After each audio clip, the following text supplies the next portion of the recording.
A'udzubillahi minasyaitonirrajim. Bismillahirrahmanirrahim. Assalamualaikum warahmatullahi wabarakatuh. Alhamdulillah wassalatu wassalamu ala sayyidina Rasulillah wa ala alihi wa sahbihi wa man wala, amma ba'd. Puji syukur kehadirat Allah Subhanahu wa taala atas segala karunia dan nikmatnya. Kita masih diberi kesempatan untuk melaksanakan salah satu kewajiban yang Allah perintahkan kepada kita, yaitu saum. Ya ayyuhalladzina amanu kutiba alaikumusiyam. Wahai orang-orang yang beriman, diwajibkan atas engkau berpuasa, ya. Dan puasa itu sendiri artinya adalah menahan, ya. Al-imsak, menahan. Intinya menahan dari dua hal katanya. Yamsiku ala syahwatil batan wa syahwatil farj, ya. Jadi dua hal yang ditahan untuk tidak dilakukan saat saum, yaitu menahan syahwat perut, ya, tidak makan, tidak minum, dan syahwat farj, ya, syahwat farji, yaitu tidak bercampur, ya. Nah, dan alhamdulillah kita sudah memasuki awakhir, ya, di akhir-akhir, hari-hari akhir di saum Ramadan, yang tentu sebagian, mungkin kebanyakan dari kita merasa senang, ya, merasa bahagia karena mau selesai. Tapi justru kalau panggilan saum kita panggilan keimanan, harusnya kita sedih, ya, ditinggalkan Ramadan. Karena jika kita senang, mungkin saumnya kita baru sebatas lapar dan dahaga, ya. Sehingga kita kembali ke kebiasaan bisa makan kapan saja, ya, bisa minum kapan saja. Tapi bagi seorang mukmin, bagi seorang muslim, ya, harusnya ini menjadi momentum yang tentu sangat disayangkan, ya, menyedihkan ketika kita ditinggal oleh Ramadan, ya, yang dimana di bulan ini kita punya stamina, punya energi lebih untuk beribadah, ya. Yang biasanya malas, tapi bulan ini tiba-tiba semangat, ya. Yang biasanya isya saja mungkin berat, ini bisa tarawih. Nah, yang biasanya buka mushaf saja susah, ini bisa tilawah. Jadi bulan ini bulan yang begitu agung, ya, mulia, gitu. Sehingga sayang sekali kalau kita sekarang akan melewatinya, ya. Dan tentu, ya, setiap ketaatan, setiap ibadah yang dilakukan itu tidak hanya cukup sebatas sahnya saja, ya. Karena ibadah yang hakiki adalah ibadah yang memberi pengaruh setelahnya. Jadi bukan hanya mabrur saja yang disebut haji itu, ya. Jadi sebetulnya setiap ibadah juga harus mabrur. Salatnya harus mabrur, mabruroh, gitu, ya. Saumnya harus mabrur, zakatnya harus mabruroh, ya. Jadi bukan cuma haji. Jadi dianggap haji mabrur bisa pulang lagi, padahal tidak cukup, ya. Demikian juga sholat selesai manakala salam, ya. Begitupun saum selesai manakala berbuka, manakala Idul Fitri. Zakat selesai manakala uang ataupun berasnya tersampaikan. Padahal tidak sampai di sana, ya. Tujuan dari ibadah itu hakikatnya adalah punya dampak terhadap diri sendiri pertama, ya. Seperti yang banyak, ya, digambarkan dalam Al-Quran dan hadis. Harusnya sholat itu memberi dampak ke dalam diri kita, yaitu tanha anil fahsya'i wal munkar, ya.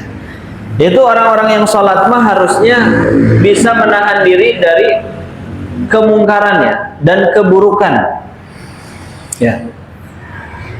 Apalagi yang saum, ya, yang saum juga bukan cuma sekedar bisa menahan lapar dahaga, ya, tapi juga bisa membentuk, ya, pribadi-pribadi yang sabar, ya. Pribadi-pribadi yang bisa mengontrol hawa nafsunya. Nah, ini tujuan saumnya. Jadi sukses tidaknya saum nanti kita setelah ini, yaitu manakala setelah saum, ya, akhlak kita menjadi lebih baik, ya. Setelah saum, ibadah kita semakin giat. Nah, itulah orang-orang saum yang sukses, orang-orang saum yang berhasil saumnya, ya. Apalagi kalau dapat Lailatul Qadar katanya. Jadi kalau orang yang dapat Lailatul Qadar, cirinya apa? Banyak yang bertanya, ya. Cirinya apa? Ya, para ulama mengatakan, bahkan para sahabat sendiri pun menyampaikan, ya. Orang yang mendapat Lailatul Qadar akan menjadikan hari-hari setelahnya Lailatul Qadar setiap hari. Ya, kalau dia ingin mendapat Lailatul Qadar itu sampai I'tikaf, ya, ibadah tidak henti sampai fajar menjelang, maka orang yang mendapat Lailatul Qadar juga sama. Di hari-hari setelahnya dia akan giat seperti halnya mencari Lailatul Qadar itu sendiri.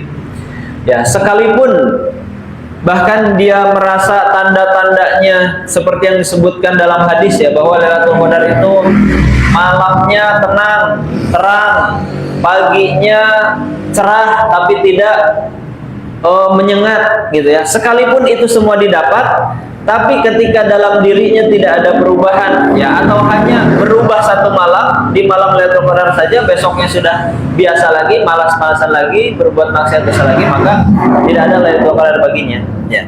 Begitupun sama, maka tidak ada pahala saum baginya. Kalau setelah Ramadan ini kita kembali ke setelan pabrik, mungkin, ya, kalau bahasa anak-anak sekarang, kembali lagi, sholatnya lalai lagi, malas lagi, tidak ada pahala saumnya, ya. Yang ada hanya melaksanakan saumnya saja. Artinya saumnya sah, tapi belum tentu setiap yang sah itu berpahala, ya. Nah, maka mari Bapak Ibu rahmatullah, ya, jamaah sekalian, kita pastikan bahwa saum ini seperti halnya kita sekolah, ya. Kalau kita sekolah, pasti naik kelas itu kalau sudah menguasai materi sebelumnya. SD lulus ke SMP manakala sudah bisa tambah-tambahan, kurang-kurangan, ya, kali-kalian, sehingga di SMP tinggal melanjutkan materi berikutnya. Nah, sama orang yang saum juga harusnya dia naik tingkat, ya. Ketika sebelum saum ujiannya sholatnya telat, lalai, gitu, ya, jarang baca Quran. Nah, maka setelah saum harusnya jangan kembali ke setelan pabrik tadi, ya. Kalau susah lagi, sholatnya lalai lagi, baca Qurannya, maka ibarat seperti yang tidak naik kelas tadi, dia harus ngulang, ya. Tambahan-tambahannya belum bisa, kurang-kurangannya belum bisa, ya, belum layak ke SMP, dia ngulang di SD. Nah, itulah kita, kondisi umat muslim, ya. Jangan sampai setiap tahun kita tidak naik kelas, berkutat saja di masalah itu saja, ya. Masalah kita masalah salat saja tadi, ya, dan sebagainya. Nah, maka mudah-mudahan Allah, ya, di kesempatan ini kita bisa naik kelas, ya, di sisi Allah Subhanahu wa taala, bisa menjadi pribadi-pribadi yang menjadikan Ramadan setiap hari, ya, setelahnya. Ramadan tidak hanya di masjid tapi juga di rumah, ya. Karena kullu ardin, ya, setiap tanah di muka bumi ini adalah milik Allah, ya. Sehingga harusnya di setiap tempat juga kita merasa bahwa seperti masjid di setiap tempatnya. Kullu ardi masjidan. Karena setiap tanah, sejengkal tanah di muka bumi ini adalah milik Allah, sehingga layak, boleh untuk dijadikan tempat sujud, ya. Artinya tempat sujud itu kan masjid, ya. Karena masjid itu dari kata masdar sajadah, ya, atau isim makan, ya. Nah, maka mari kita jadikannya hari-hari kita setelahnya adalah Ramadan yang selalu kita hidupkan. Mari kita jadikan tempat-tempat yang kita singgahi setelah ini, baik rumah ataupun tempat kerja, masjid juga, ya. Kan kita di masjid tidak berani untuk berbuat dosa, ya. Maka sama, di rumah juga harusnya kita tidak berani berbuat dosa. Di jalan kita tidak berani berbuat dosa. Di tempat kerja juga kita tidak berani berbuat dosa.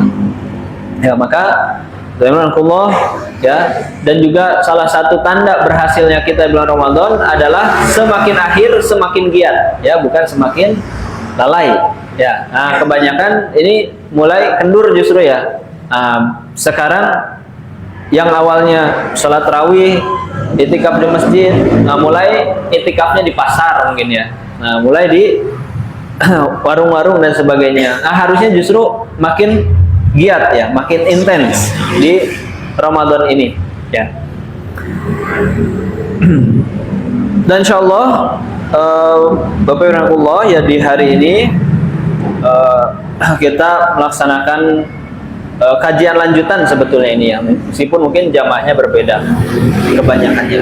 Jadi kajian ini sudah tentang Ma'rifatul Quran ya, mengenal Al-Quran ya. Jangan-jangan kita belum mengenal nih Al-Quran kita baru tahu ya, tahu belum kenal ya. Mungkin tetangga kita tahu, oh itu namanya fulan ya, rumahnya di situ, tapi belum kenal. Kalau sudah kenal, oh beliau anaknya siapa, beliau suka apa dan sebagainya, itu kenal ya. Nah maka Al-Quran juga ini tidak hanya kita cukup tahu ya, tapi kita harus mengenalnya. Kenapa? Karena Al-Quran merupakan fondasi dasar kita dalam beragama ya, dalam menjalankan Islam ya, adalah mapnya atau peta ya, peta hidupnya, pedoman hidupnya adalah Al-Quran. Kemarin sudah dibahas ya, Al-Quran itu begitu luar biasanya ya, bisa mengubah suatu, bukan hanya individu ya, orang, tapi peradaban ya. Pertama kali Al-Quran itu diturunkan kepada bangsa Arab, dan bangsa Arab itu bagaimana dulunya? Luar biasa ya. Bangsa Arab itu bangsa yang senang ribut, senang perang, sedikit-sedikit perang, sedikit-sedikit perang, ribut terus ya. Bangsa Arab itu senang judi, bangsa Arab itu senang minum khamar, bangsa Arab itu bahkan juga nauzubillah senang zina dan sebagainya ya. Itu bangsa Arab ketika sebelum Islam datang, sebelum Al-Quran turun ya. Dan itulah kenapa Al-Quran diturunkan di Jazirah Arab ya, karena orang-orang disebutnya jahiliyah ya, tapi bukan berarti jahiliyah ini bodoh dari segi kemampuan berpikir, tapi bodoh dalam artian adalah bangsa yang akhlaknya bobrok mungkin ya. Nah sehingga diturunkanlah salah satunya agama Islam di sana untuk memperbaiki ya. Karena Rasulullah SAW bersabda, innama bu'itsu liutammima makarimal akhlak. Aku diutus untuk memperbaiki akhlak orang-orang ya. Sehingga Allah pun mengutus, sejatinya apa, menurunkan Al-Quran, lalu mengutus Rasulullah SAW ya. Jadi yang namanya buku panduan itu harus disertai dengan contohnya ya. Kalau cuma baca kita belum bisa ngerti. Nah kemarin sudah dibahas ya di pertemuan, sebetulnya pertemuan itikaf. Jadi ini lanjutannya, tapi sedikit saya ulangi secara garis besar bahwa kalau kita sekarang baca Quran tapi kitanya kitu-kitu keneh gitu ya, kitanya tidak keimanannya tidak meningkat, akhlaknya tidak membaik, nah maka berarti ada yang salah dalam berinteraksi kita dalam Al-Quran. Atau bukan salah ya, tapi ada yang kurang ya. Karena harusnya Al-Quran itu memberi influence, memberi pengaruh yang besar ya, seperti halnya tadi bangsa Arab yang begitu bobroknya ya, bahkan juga bangsa Arab ini sangat merendahkan sekali wanita ya. Wanita itu seperti halnya barang, bisa ditukar ya, bisa diwariskan ya, dan lain sebagainya. Nah maka ketika Islam datang, Al-Quran diturunkan ya, lalu oleh Rasulullah SAW diajarkan, dicontohkan hampir selama 23 tahun, maka berubah drastis bangsa Arab ini ya. Yang tadinya bangsa yang tidak dikenal siapapun ya, karena di zaman itu orang kenalnya Persia, Romawi ya, tapi bisa menjadi pusat peradaban dunia ya. Nah kenapa itu bisa terjadi? Karena Al-Quran tadi. Bahkan apa, bangsa Arab yang menjadi penakluk ya, bangsa yang penakluk ya, ataupun pembebas ya, bukan penakluk. Kalau Islam tidak menjajah ya, tapi membebaskan bahasanya. Nah maka kita tahu ya, dari Al-Quran ini muncul tokoh-tokoh hebat ya, tokoh-tokoh luar biasa yang menjadi perubah peradabannya.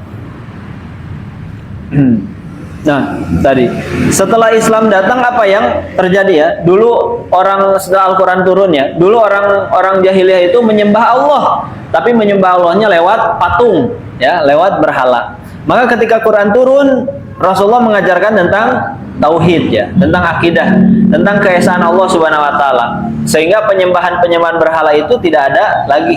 Karena hakikatnya penyembahan berhala itu juga dijadikan monopoli ya, monopoli perdagangan ya. Jadi dijadikan bisnis sebetulnya. Orang-orang Mekah untung besar ya dari bisnis berhala ini. Karena khususnya apalagi orang-orang yang tidak berpunya, yang mereka kecenderungan kepada Allahnya lebih tinggi biasanya ya. Orang-orang yang kekurangan kan seperti itu ya.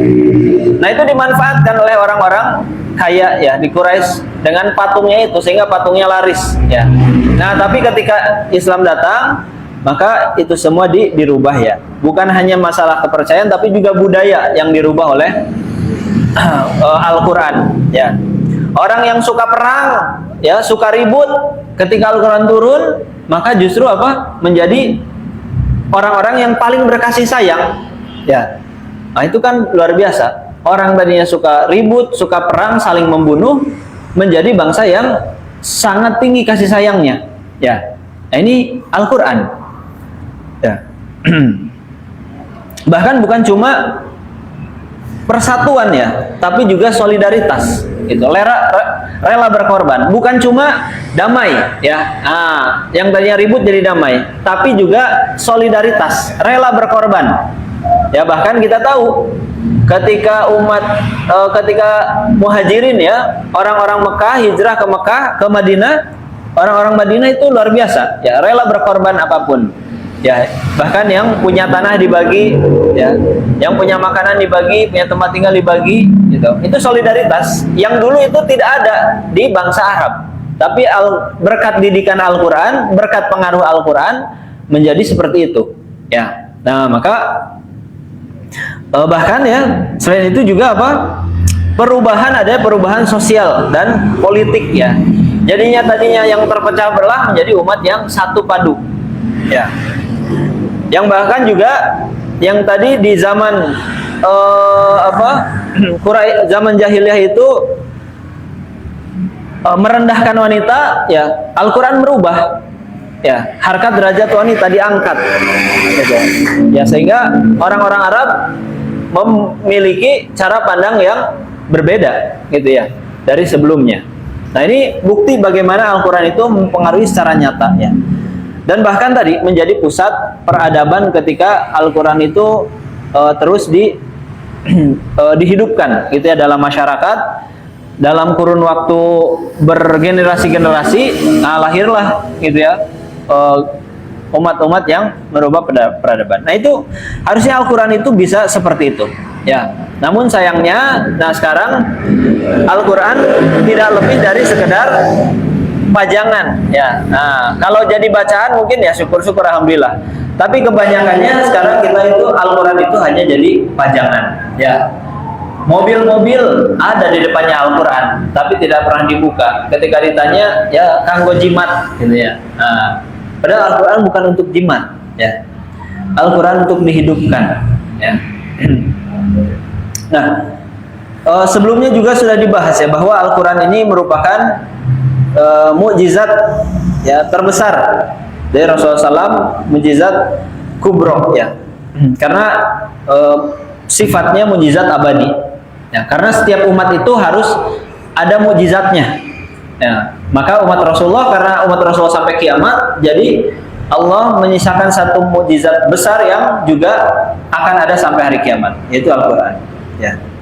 Dan banyak sudah sudah dibahas sebelumnya ya. Dan juga tentang bagaimana diturunkannya Al-Quran. Kenapa saya juga mengangkat tema ini ya, mengenal Al-Quran, baik itu dari mulai diturunkannya sampai ke pembukuannya.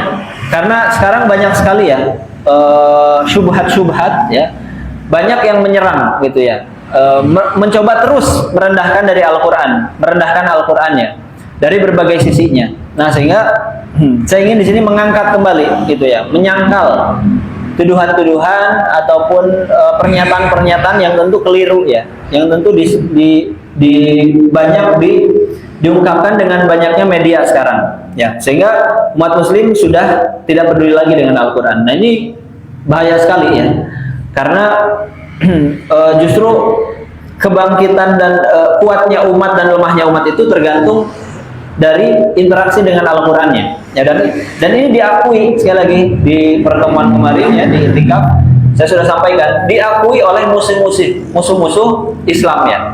Jadi orang-orang kafir itu bahkan menyatakan sendiri ya, kalau kalian mau mengalahkan umat muslim, maka pastikan umat muslim jauh dari Al-Qur'an. Kalau mereka masih memegang Al-Qur'an, maka jangan harap bisa menang. Ya, dengan apapun nggak akan menang. Dengan senjata, dengan tenaga, tidak akan menang. Karena umat Islam berani mati ya, kalau sudah betul-betul Al-Quran ini menjadi pedoman hidup ya. Nah, tapi sebaliknya, kalau Quran jadi pajangan saja tadi ya, nah, jangan berani mati justru ya, malah kita cinta mati ya, sehingga ya rela berbuat apapun demi hidupnya langgeng gitu ya, demi hidupnya enak nikmat gitu ya, karena bukan akhirat lagi tujuannya ya. Nah ini, dan kemarin Al-Quran sudah disampaikan ya, bahwa Al-Quran ini diturunkan dalam 2 tahap ya. Tahap pertama dari Lauh Mahfuz ke Baitul Izzah, tahap kedua dari Baitul Izzah kepada Rasulullah. Lalu berikutnya Rasulullah pun menyampaikan kepada para sahabatnya, membacakan kepada para sahabat, dan memerintahkan untuk menulisnya ya. Jadi Al-Quran itu bukan apa yang kita bawa-bawa ya, yang ada ini namanya mushaf ya. Mushaf itu berubah-ubah. Nah, sedangkan Al-Quran tidak. Nah, jadi Al-Quran itu ma fi sadrik ya. Apa yang ada dalam dada, apa yang keluar dari lisan itu Al-Quran. Ya. Jadi mushaf itu hanya alat bantu. Ya, supaya yang tidak hafal bisa baca. Karena hakikatnya itu diturunkan Al-Quran itu dengan hafalan. Ya. Sayyidina Jibril menyampaikan kepada Rasul dengan hafalan didikte, di musyafahah ya.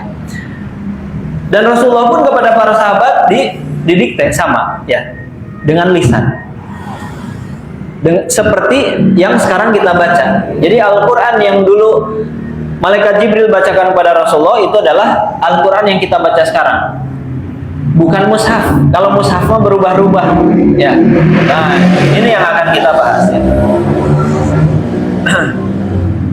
Lalu kita tahu ya bahwa Rasulullah SAW pun begitu antusias dengan Al-Quran ini, bahkan para sahabat pun demikian ya. Sehingga banyak sahabat meskipun tidak disuruh Rasulullah, mereka menghafal dan menulis Al-Quran ini, gitu ya, mencatat. Padahal ketika itu bangsa Arab bukan bangsa yang mahir dalam baca tulis ya, tapi sebagiannya ada karena suka dagang ke negara-negara lain ya, jadi mereka terpengaruh dan bisa nulis baca tulis. Nah, lalu para sahabat pun bahkan ketika Al-Quran turun, mereka tidak cuma menghafal sendiri ya, justru mereka juga mengajak istri dan anaknya untuk ikut menghafalin Quran ya. Karena apa? Karena Al-Quran ketika itu sekali lagi sangat bahasanya sekarang itu sangat viral di antara sahabat ya. Jadi kalau ada Al-Quran turun langsung menyebar. Wah, tahu tidak? Tadi ada wahyu turun, bunyinya seperti ini. Disampaikan lagi, dan itu dibawa ke rumah. Nah, Umi tahu tidak? Ibu tahu tidak? Ya, istriku tahu tidak? Tadi Rasulullah menyampaikan ada wahyu turun dan sebagainya. Ya, dan obrolan itu didengar oleh anaknya. Jadi anak-anak ketika itu di zaman sahabat yang didengarnya obrolannya bukan gosip, ya, bukan aib orang lain, bukan ngomongkan batur, tapi adalah qala Rasulullah, qala Allah, qala Rasulullah. Ya, sehingga anak-anak itu tumbuh menjadi anak-anak yang dipenuhi dengan keimanan, ya, hafal Quran dan pengetahuan keislaman yang tinggi. Ya, nah itulah kenapa lahir generasi-generasi yang lebih baik lagi ya dari sisi pemahamannya terhadap Al-Quran. Nah, itu di kalangan sahabat seperti itu. Bahkan ketika Rasulullah melewati rumah-rumah para sahabat ya di sepertiga malamnya, itu hampir tidak ada satu rumah pun yang tidak terdengar Al-Quran. Jadi pasti terdengar Al-Quran ya, dan dibaca saat sholat malamnya. Ya, para sahabat sholat malam di rumah sampai terdengar bacaannya keluar, sampai turun oleh Rasulullah. Dan itu pasti ada katanya di setiap rumah yang Rasulullah lewati ya. Saking apa? Saking semangatnya para sahabatnya dengan Al-Qur'an. Ya. Maka tadi dari Al-Qur'an itu kan tumbuh ya keimanan. Kalau tumbuh keimanan maka tumbuh amal gitu ya, dari iman ke amal ya. Karena kalau sudah keimanan kita meyakini Allah menjadi tujuan, yaumil akhir menjadi tempat pulang, maka mereka tidak menyibukkan dengan dunia gitu ya. Mereka fokus kepada ketaatan. Nah, jadi tidak mencari ataupun berbelok kepada kemaksiatan. Nah, itu kondisi para sahabat ketika itu. Dan juga kemarin sudah sedikit disinggung ya tentang bagaimana Rasulullah SAW, metode Rasulullah mengajarkan Al-Quran sehingga sahabat bisa hebat seperti itu ya. Nah, lalu sekarang insya Allah kita akan membahas lanjutannya sebetulnya, itu tentang bagaimana Al-Quran dikumpulkan ya di zaman sahabat. Ketika Rasulullah SAW wafat ya, sekitar 2 bulan sebelum Rasulullah wafat turun ayat terakhir ya, yaitu ayat Al-Baqarah 281, ayat terakhir yang turun. Lalu Rasulullah pun wafat ya. Maka setelah Rasulullah wafat, khususnya Sayyidina Abu Bakar ya yang dipilih ketika itu menjadi khalifah, itu mulai menjaga kedaulatan umat muslim, karena mulai banyak pemberontak ya. Mulai ada kaum-kaum yang mundur dari Islam, yang nggak mau lagi bayar pajak gitu. Kata Abu Bakar pokoknya yang nggak mau bayar zakat akan diperangi seperti yang nggak mau melaksanakan sholat. Nah, maka ada yang namanya perang Yamamah.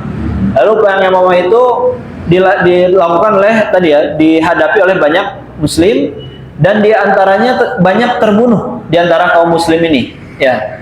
Dan 70 diantaranya adalah penghafal Quran. Nah, di perang ini maka Sayyidina Umar yang melihat kondisi tersebut pergi ya kepada khalifah, kepada Abu Bakar. Wahai Abu Bakar, ini kalau para penghafal Quran hilang satu persatu, bahkan 70 langsung dalam satu perang, nanti gimana Al-Quran? Nanti Al-Quran akan hilang ya. Nah, nanti Al-Quran tidak ada lagi ya. Maka saya usul, wahai Abu Bakar ya, kita buat ya, tulis salin Al-Quran itu ke dalam satu buku ya, yang kita sebut mushaf.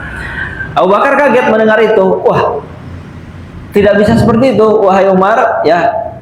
Mana mungkin kita melakukan apa yang Rasulullah tidak pernah lakukan, Rasulullah tidak pernah suruh. Rasulullah dulu hanya nyuruh hafalkan, tulis, tidak menyuruh untuk dikumpulkan dalam satu mushaf ya. Tapi kata Umar, ini penting ya, jangan sampai Al-Quran seperti Injil atau Taurat di umat-umat terdahulu ya.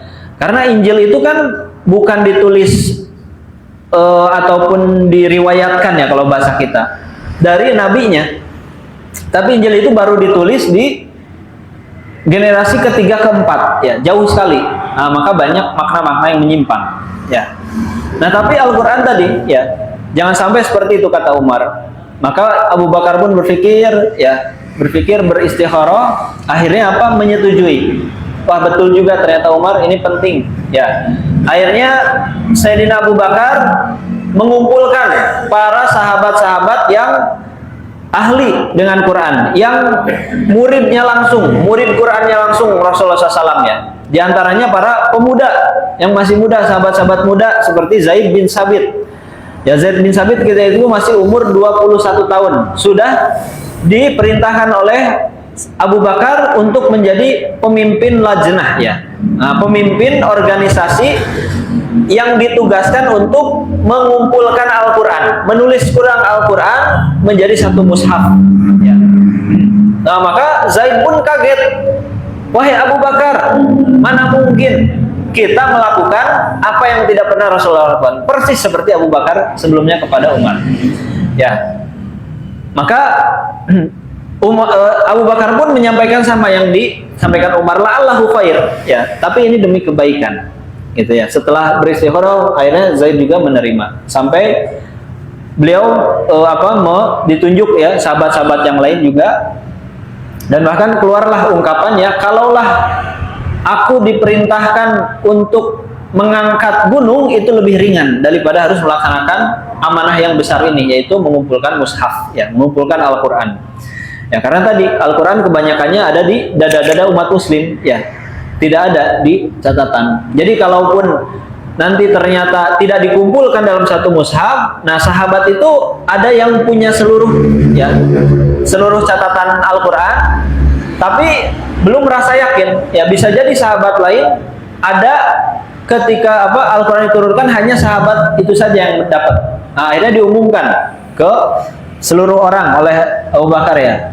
Silakan siapa saja yang pernah atau siapa saja yang hafal Quran, hafal ayat dari Al-Quran, lalu pernah menyetorkannya kepada Rasulullah dan itu disaksikan, harus ada saksinya, maka menghadap, ya, ke Zaid bin Sabit. Maka berbondong-bondong para sahabat, ya, saya ini pernah mendengar ayat ini, ya, lalu saya sampaikan, saya hafal di hadapan Rasulullah, bahkan saya setorkan, saksinya nih teman saya ini, teman saya ini, teman saya ini, teman saya ini, teman saya ini. Dan akhirnya Al-Quran tadi, ya, berhasil dikumpulkan. Nah, dari awal Al-Fatihah sampai akhir An-Nas. Kita tahu juga di zaman Rasulullah Al-Quran itu diturunkan secara acak, bukan secara acak, ya, tapi lebih sesuai dengan kebutuhan umat, ya, secara berangsur-angsur, ya, sesuai dengan kejadian, ya, supaya umat lebih memahami. Nah, maka kan tidak tahu, ya, meskipun Rasulullah menyampaikan urutannya seperti ini, tapi belum ada yang menyusunnya. Ya, belum ada yang menyusunnya. Maka tadi di zaman Abu Bakar, ya, melalui dipimpin Zaid bin Sabit, terkumpullah semua ayat, ya, secara lisan dan tulisan yang pernah langsung disetorkan kepada Rasulullah, ya, sudah terkumpul semua kecuali ada 2 ayat katanya yang belum, ya, kecuali 2 ayat di surat akhir At-Taubah, ya. Nah, ini 2 ayat ini belum ada yang bersaksi. Ya, bukan berarti sahabat tidak hafal. Sahabat juga hafal semuanya, tapi ingin memastikan bahwa ada sahabat lain juga yang menerima itu, sehingga valid, gitu, ya. Dan setelah menunggu lama tidak ada, akhirnya, ya, tidak ada, sampai akhirnya disampaikan kepada Abu Bakar, ya, sampai diumumkan lagi lebih luas. Akhirnya datang satu orang, ya, satu orang namanya Huzaimah. Nah, Huzaimah ini datang, ya, ke lajnah mushaf, ke Zaid bin Sabit tadi. Wahai Zaid, saya pernah mendengar ayat yang tadi, ya, sisa 2 ayat itu di hadapan Rasulullah SAW disetorkan. Siapa saksinya? Gak ada. Nah, ini yang menjadi masalah, gak ada saksinya, karena saya sendiri ketika itu, ya. Nah, ini menjadi masalah lagi. Sudah mah ditunggu-tunggu, tidak ada lagi, cuma 1 orang ini, tapi tidak ada saksi, tidak memenuhi syarat, ya, syaratnya harus ada saksi. Maka disampaikan ke Abu Bakar, Abu Bakar ini ada, tapi dia nggak punya saksi, katanya. Siapa orangnya? Lalu Abu Bakar pun mengecek, ya. Nah, ternyata orangnya adalah Huzaimah tadi. Nah, Abu Bakar teringat, sebentar, ini saya ingat orang ini, ya. Huzaimah ini katanya dulu, ya, ketika Rasulullah masih hidup, suatu ketika Rasulullah pernah membeli unta, ya, membeli unta dari seorang Yahudi. Jadi lagi pulang mau ke Madinah, di jalan Rasulullah lihat unta bagus. Ternyata yang jualnya Yahudi. Karena itu Yahudinya Yahudi yang memang berada di Madinah, ya, artinya di bawah kekuasaan umat Muslim. Sehingga Rasulullah pun tidak masalah, ya, membeli ke umat Yahudi, ke orang Yahudi tersebut. Ya, wahai fulan, saya beli nih untanya. Disepakati harganya udah sepakat.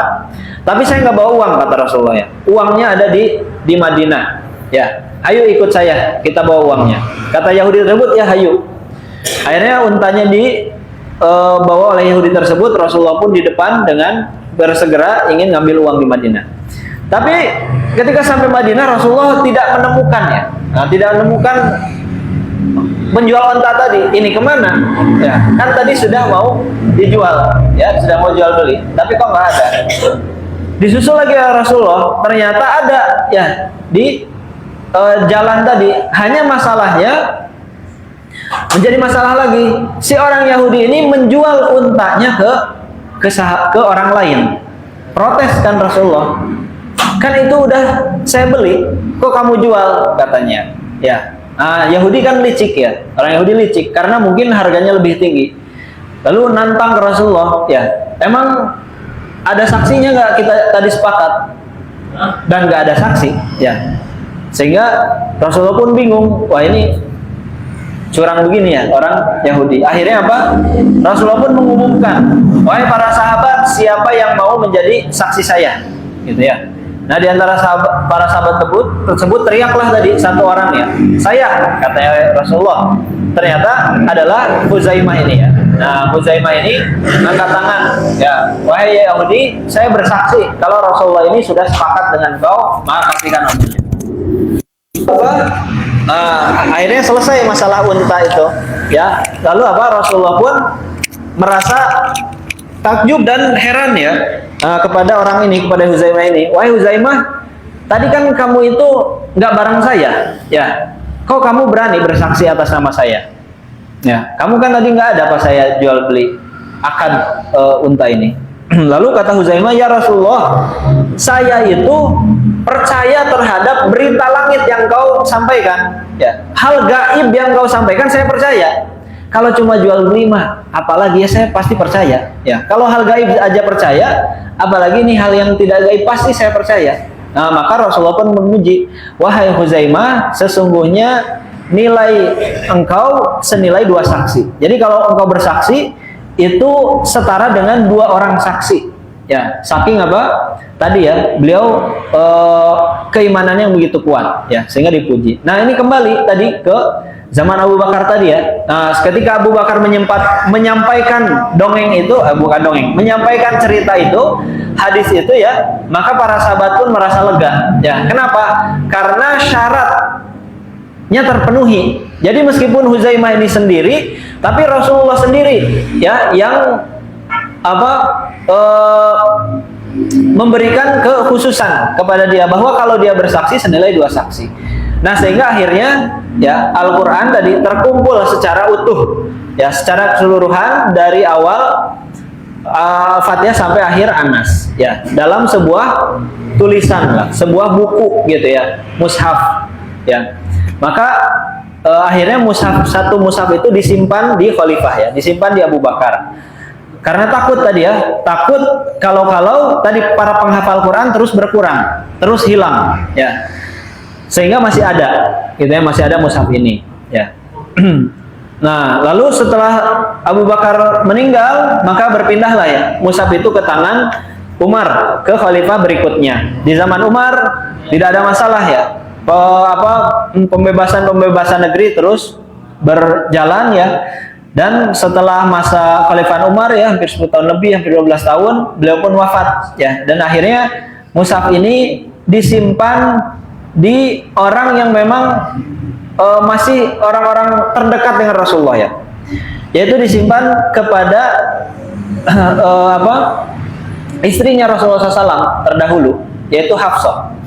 Nah, meskipun itu betul anaknya Sayyidina Umar, tapi bukan karena anaknya Umar sehingga diberikan kepada Hafsah, tapi karena supaya di tempat yang aman, yang netral, ya. Lalu berpindah ke zaman Utsman, ya. Nah, di zaman Utsman itu mulai terjadi yang namanya fitnah, ya. Karena umat Islam ini sudah luas sekali, sudah banyak sekali, maka ketika akan menghadapi pasukan Romawi ya, lalu dipanggil pasukan itu dari berbagai negeri ya. Maka ketika di camp ya, di tempat pasukan itu dipertemukan, jadi seperti sekarang itu kebetulan saya juga di dekat rumah ada zipur ya, ada tempat abri gitu, dan ada beberapa kenalan di sana. Di sana itu hampir 600 orang akan dikirim untuk yang misi ke Gaza katanya. Di Indonesia kan 8.000 katanya. Jadi dari Pangalengan itu mengirim 600 orang. Kebetulan itu dekat rumah, jadi sering ngobrol. Dan itu dipertemukan 600 dari Pangalengan, sekian ratus dari tempat lain, sampai 8.000 ya.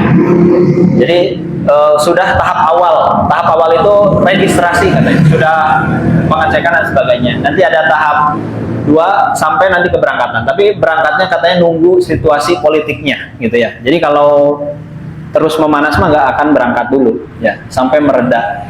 Tapi kalau nggak reda-reda, katanya juga ya kata pihak sana ya presiden akan mundur katanya dari gengnya gitu ya. Kalau mundur ya udah berarti nggak jadi berangkat. Gitu ya. Tapi ini gambaran ya, gambarannya dulu juga seperti itu. Jadi Utsman itu mengumpulkan pasukan-pasukan dari berbagai daerah untuk dikirim tadi ya, pembebasan melawan Romawi. Nah, yang menjadi masalah adalah ketika dari satu daerah ketika mengimami itu bacaannya berbeda dengan daerah yang lain. Nah, sampai ini hampir-hampir terjadi keributan ya di tubuh umat muslim. Dan itu dilaporkan kepada Utsman. Ya, akhirnya Utsman pun bergerak cepat. Ya, pertama meminta mushaf yang dulu dikumpulkan di zaman Abu Bakar kepada Hafsah ya untuk dikhalifahkan. Kedua, membentuk kembali lajnah Quran ya, yang dipimpin juga sama oleh Zaid kembali ya. Lalu menyamakan standar Al-Quran. Jadi kalau di zaman Abu Bakar itu karena banyaknya penghafal Quran yang meninggal, ya takut Al-Quran ini menjadi kurang atau hilang, ya. Tapi di zaman Utsman ini fitnahnya adalah tadi ya periwayatannya, bacaan yang berbeda-beda. Karena memang Al-Quran diturunkan sab'ah ahruf, 7 huruf. 7 huruf ini maksudnya adalah nanti keriwayat ya. Jadi ada yang membacanya wadduha, ada yang membacanya wadduhe, gitu ya. Ada yang membacanya beragam-ragam. Nah itu hampir jadi keributan. Jadi pasukan umat muslim. Maka tadi Sayyidina Utsman ya meminta kepada Zaid untuk merumuskan kembali termasuk dari sisi periwayatannya. Maka dipanggillah orang-orang yang Quraisy ya, karena Rasulullah kan Quraisy. Jadi bahasa Arab itu dahulu beda-beda lahjahnya, ya, dialeknya. Bahkan seolah-olah punya bahasa sendiri. Jadi orang Arab itu ada 12 suku besar, ya. Masing-masing semua bahasa Arab, tapi bahasa Arabnya dialeknya beda-beda, ya. Jadi kita di Indonesia sukunya ada Sunda, Batak, Betawi, itu masing-masing beda, ya. Padahal bahasa Indonesia mungkin bahasa Indonesia, tapi ketika kalau masuk ke dialeknya beda-beda. Nah, bangsa Arab juga demikian. Akhirnya disepakatilah yang diambil adalah dialek Quraisy ya. Lalu Sayyidina Utsman sebagai khalifah juga meminta Al-Qur'an ya, atau tulisan-tulisan Quran. Karena tadi kembali ke cerita sebelumnya ya, bahkan ke pertemuan sebelumnya di kajian awal ya. Rasulullah itu nyuruh sahabat untuk nyatet setiap ada wahyu turun, dibacakan dan disuruh dicatat. Dicatatnya sahabat awal ya di zaman Rasulullah ada, karena mereka bukan bangsa yang terbiasa nulis gitu, sehingga tidak sedia yang namanya pena dan buku. Ya, jadi kalau nemu buku, batu ya, batu yang tipis, maka itu dijadikan tempat tulis Al-Quran. Kalau adanya pelana ya, tempat duduk kuda, itu juga dijadikan tempat tulis Quran. Kalau adanya pelepah kurma ya, di kebun diambil, di situ dijadikan tulis Quran. Jadi di tempat-tempat seperti itu ya, ada yang nulis sebagian, ada yang nulis keseluruhan. Maka Sayyidina Umar mengumumkan kepada sahabat, siapa saja yang menyimpan tulisan Al-Quran, dikumpulkan semuanya, dikumpulkan ya, supaya tidak terjadi fitnah lagi. Maka tulisan-tulisan di periode awal, di masa awal itu dibakar ya, dibakar oleh Utsman supaya tidak menjadi fitnah. Maka Utsman juga meminta kepada Zaid dan tim ya untuk menyalin ulang mushaf yang sudah ada menjadi 6 cetakan, 6 salinan untuk dikirim ya ke masing-masing negeri, ke Kufah, ke Basrah ya. Ke Kufah, Basrah itu kan daerah Irak ya. Lalu ke daerah ke Syam ya, dekat dengan Romawi, dan pokoknya ke semua penjuru negeri, sehingga umat muslim tidak ada fitnah lagi.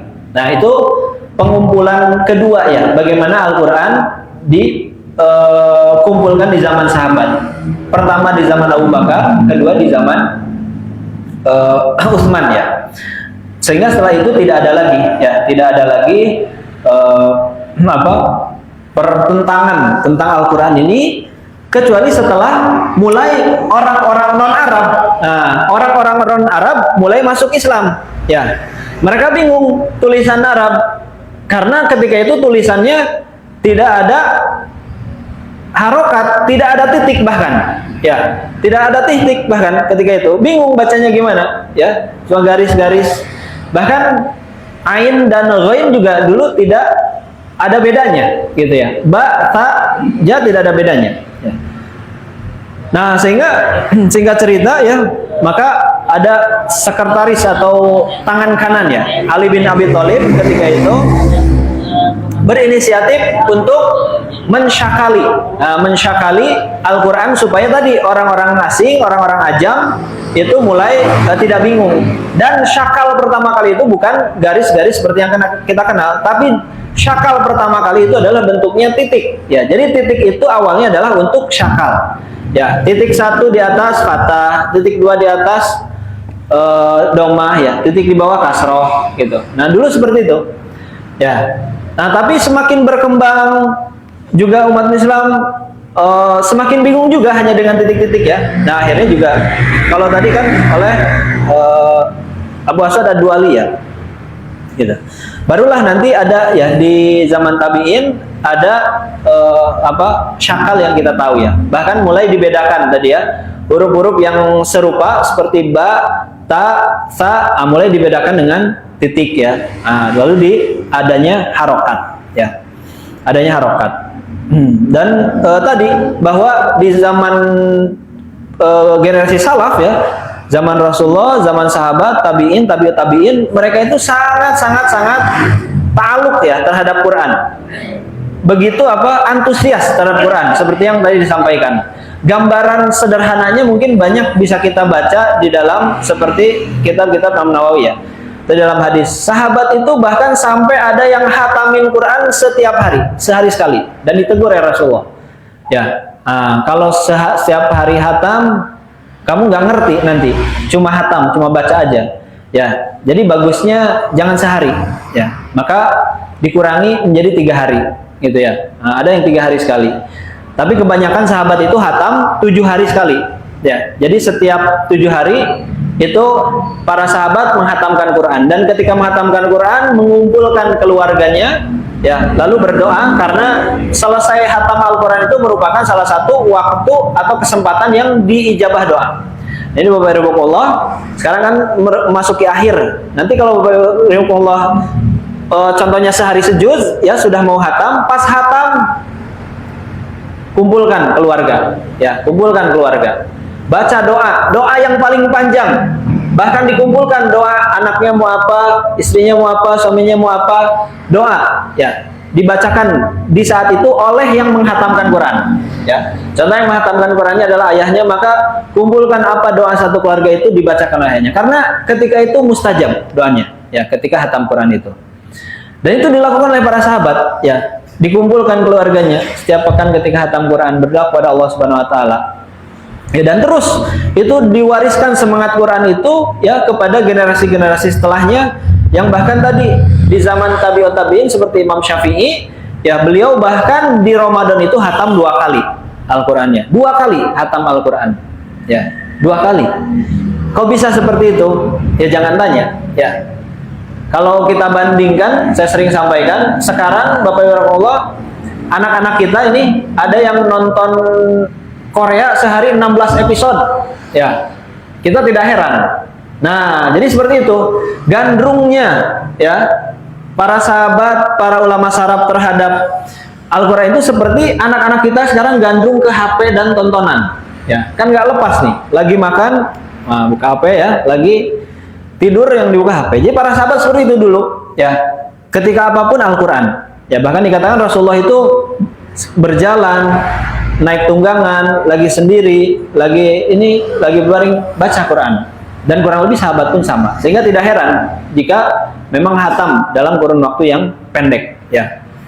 Nah, dan itu terus ya, antusiasme itu terus dijaga, sehingga tadi Al-Quran ini memberi dampak yang besar ya terhadap keimanan, amalan ya, sehingga ketika orang sudah dibekali dengan Al-Quran, bahkan kalau kita baca sejarah ya, hampir para pemimpin khalifah itu adalah para ahlu Quran, ya. Seperti Muawiyah kan sekretarisnya Rasulullah, ya. Yang dinasti Umayyah awal mula khalifahnya adalah Muawiyah, itu adalah sekretaris Rasulullah, ahlu Quran. Lalu setelahnya rata-rata kalau kita baca biografinya sudah hafal Quran sebelum 10 tahun, sudah mahir bahasa Arab sebelum 10 tahun, ya. Sehingga sudah punya modal untuk bisa memaknai Al-Quran dan menjadikan Al-Quran itu pedoman, ya. Maka seperti halnya Ibnu Sina, ya, sudah hafal Quran 10 tahun, mahir bahasa Arab. Maka di umur 15 tahun dia belajar kedokteran. Di umur 15 tahun belajar matematika dan fisika katanya. Karena ketemu orang India lagi dagang, Ibnu Sina ini belajar, akhirnya mahir di bidang fisika, matematik. Di umur 20 ketemu dari orang pendatang lain, belajar ilmu kedokteran, akhirnya jadi ahli dokter, ya. Kata jadi seperti itu, ya. Kalau sekarang kan kita ada dikotomi, ya. Ngafalin Quran mah udah ngafalin Quran wae, gitu ya. Padahal apa? Dulu saja, sekarang di Mesir, di Al-Azhar itu fakultas keislamannya cuma 4, ya.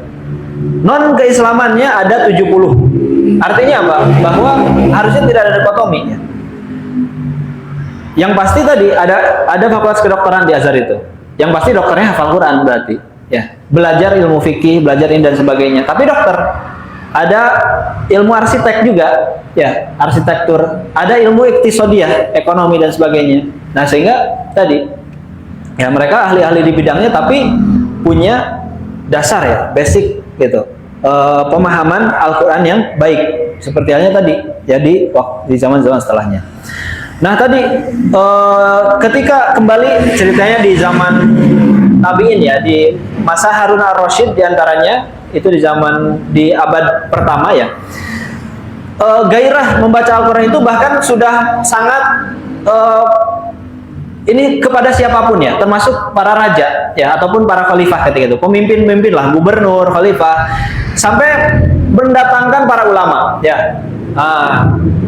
Wahai Syekh, sini, Syekh, saya tuh pengen baca Quran hatam setiap minggu, katanya, ya, seminggu sekali saya pengen hatam, Syekh.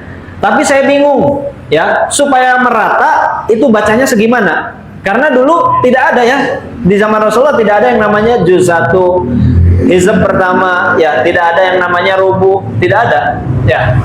Maka akhirnya apa? Para ulama menghitung per huruf, ya. Satu Quran itu ada berapa huruf? Maka dibagi kalau pengen hatam 7 hari berarti sekian ratus ribu huruf, ya, dibagi menjadi 7. Nah, akhirnya ada tadi, ya. Ada yang pengen, saya mah seorang khalifah, ya, saya pengen hatam setiap sebulan, ya. Maka dihitung lagi, ya. Akhirnya apa? Ada ajza, ya, ada juz. Nah, juz-juz itu hasil perhitungan ulama dahulu, dibagi dari sekian huruf, ya, dihitung menjadi, makanya kita lihat per juznya itu merata, ya. Apalagi dengan cetakan yang sekarang, satu juz itu semua sama, 10 lembar, ya, sama, ya. Dan itu bukan asal-asalan tadi, berkat giroh, ya, umat muslim terdahulu yang ingin hatam dalam 1 bulan sehingga dihitung, akhirnya dipisah-pisahkan, ya, oleh para ulama, ya. Lalu mulai dari tadi, ya, adanya rubu, ada juz, ya, sampai singkat ceritanya ini karena sudah mungkin, ya, memasuki mau maghrib. Singkat ceritanya sampai akhirnya di periode tahun 80-an mungkin, ya, di abad ke-19 ini di Mesir itu dulu ada dipimpin raja, ya, seorang raja yang membuat cetakannya lebih mudah, ya. Bahwa setiap halaman itu harus dimulai dengan ayat, diakhiri dengan ayat, ya. Maka bisa kita lihat sekarang 15 baris, awalnya ayat, akhirnya ayat, ya. Untuk penghafal Quran, pembaca Quran itu menjadi mudah. Mungkin masih ada cetakan-cetakan dulu yang nyebrang, ya. Belum selesai ayat tapi di halaman berikutnya. Nah, itu saya pas SD masih banyak yang seperti itu. Kalau sekarang mungkin sudah jarang. Jadi mushaf terus berkembang, ya. Tapi yang pasti janji Allah, Allah sendiri yang akan menjaganya, ya. Maka bahwa Al-Quran tadi mushaf mungkin berubah setiap periode. Bahkan kita sendiri Sekarang itu sudah ada mushaf yang berwarna, ya. Nah, ada yang berwarna, tajwid dan sebagainya. Jadi kalau mushaf terus berkembang, ya. Makanya Al-Quran itu bukan mushaf yang kita pegang, tapi Al-Quran itu apa yang kita keluarkan dari lisan kita, apa yang ada dalam hati kita, ya. Nah, maka jadikan ya tadi Al-Quran itu menjadi sebuah kurikulum hidup, ya, menjadi pedoman hidup. Dengan apa? Dengan menghidupkannya. Membaca itu hanya tahapan awal, ya. Dari setelah itu harus bagaimana kita bisa mempelajari, ya, dan mengamalkan. Wah, itu bingung Ustaz, saya nggak bisa tafsir, nggak paham dan sebagainya. Sering saya sampaikan, sekali lagi Al-Quran tidak bisa dipisahkan dengan Rasulullah, ya. Karena pengamalan, ya, pengamalan Al-Quran itu ya ada di Rasulullah. Kalau bingung gimana mempelajari Rasulullah supaya gimana mempelajari Al-Quran supaya bisa diamalkan, maka pelajari sirah Rasulullah, pelajari akhlak Rasulullah, nah, pelajari sepak terjang Rasulullah. Itulah Al-Quran, ya. Semua yang ditampilkan Rasulullah itulah penerjemahan Al-Quran dalam kehidupan. Secara singkatnya seperti itu, ya. Karena sekali lagi saya juga menyampaikan kemarin, banyak sekarang di antara para penghafal Quran justru hilang identitasnya, bahkan ada yang sampai murtad, gitu ya. Karena tadi tidak dikenalkan dengan Rasulullah SAW. Karena Al-Quran menjadi beban, ya, beban hafalan. Nah, bukan justru Al-Quran diterjemahkan ke dalam kehidupan Rasulullah. Maka kita akan melihat keindahan kalau melihat kehidupan Rasulullah. Sehingga ketika kita kembali ke Al-Quran, nah, maka semakin erat dan kuat kaitan kita dengan Al-Quran. Well, itu Bapak Ibu rahmatullah, karena ini sudah menjelang berbuka, ya. Secara singkatnya, ya, jadi saya sering kalau menyampaikan motivasi Al-Quran, ya, tapi kalau motivasi itu sifatnya kontemporer, temporer, ya, sifatnya sejenak, gitu. Di membacakan hadis-hadis. Nah, ternyata untuk lebih kuat motivasi itu justru dari ilmu, ya, dari pondasi ilmu. Maka mungkin dari kemarin itikaf sampai sekarang saya ingin menyampaikan Al-Quran itu dari nolnya, ya, dari diturunkan, dari memahami definisi, dari bagaimana Al-Quran itu disampaikan, dibukukan, gitu ya, sampai ada sekarang di zaman kita. Meskipun tentu waktu tidak cukup, tapi mudah-mudahan mungkin dari sedikit apa yang disampaikan menjadi sebuah kemanfaatan dan juga ilmu bagi kita semua, sehingga kita lebih termotivasi lagi untuk berinteraksi dengan Al-Quran, ya, untuk menghidupkan rumah kita, untuk mendidik anak-anak kita semuanya dengan Al-Quran. Itu saja kiranya yang bisa saya sampaikan. Mohon maaf bila mana ada hal yang kurang berkenan, ya. Bila fisabil haq aqulu qouli hadza wa astaghfirullahi wa lakum wa akhiru da'wana alhamdulillahirabbil alamin wa shallallahu ala sayyidina Muhammadin wa ala alihi wa sahbihi wa man tabi'ahum bi ihsan ila yaumil din. Wassalamualaikum warahmatullahi taala wabarakatuh.